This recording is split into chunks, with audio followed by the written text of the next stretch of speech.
An interview. If you could head back 5 years and meet your past self from 5 years ago, I'd have a little bit more hair, but what would you tell yourself about the automotive industry today? What was the one piece of advice you'd give yourself 5 years ago? Start with yourself, Phill. I guess the piece of advice, there's lots of advice I'd give to myself, but I think from an automotive point of view, it's about being braver around embracing the change and the speed of it. So I think we put out a press release 8 years ago around, smartphones were going to take up more than 30% of our web traffic. And we thought that was a really bold claim at the time. And you know what? It's now 65% of the visits to our website.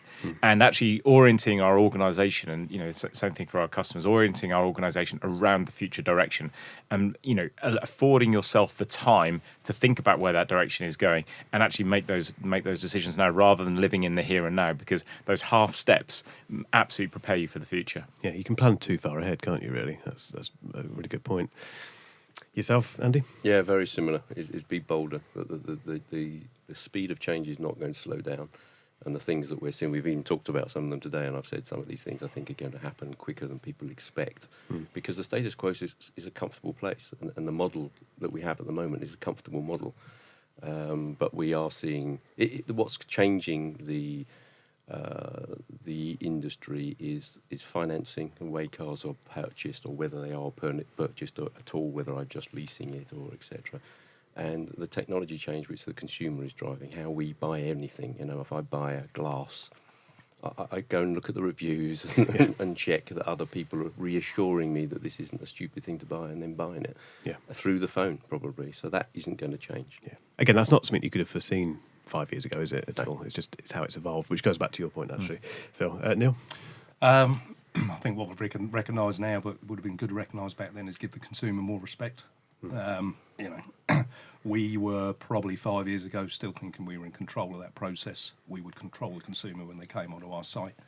I think if we'd realised maybe a little earlier, then we'd have been a bit further down that track now. Yeah, definitely. And Pontus?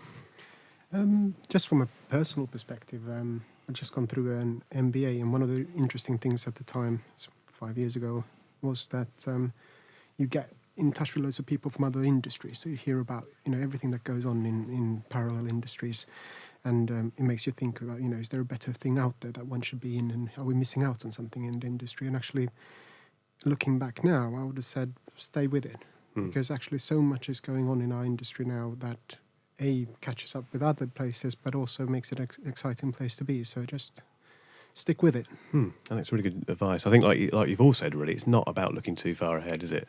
It's about living in the here and now and making best guesses. But as you say, sticking with it, no matter what challenges there are. There are lots of challenges, but we haven't.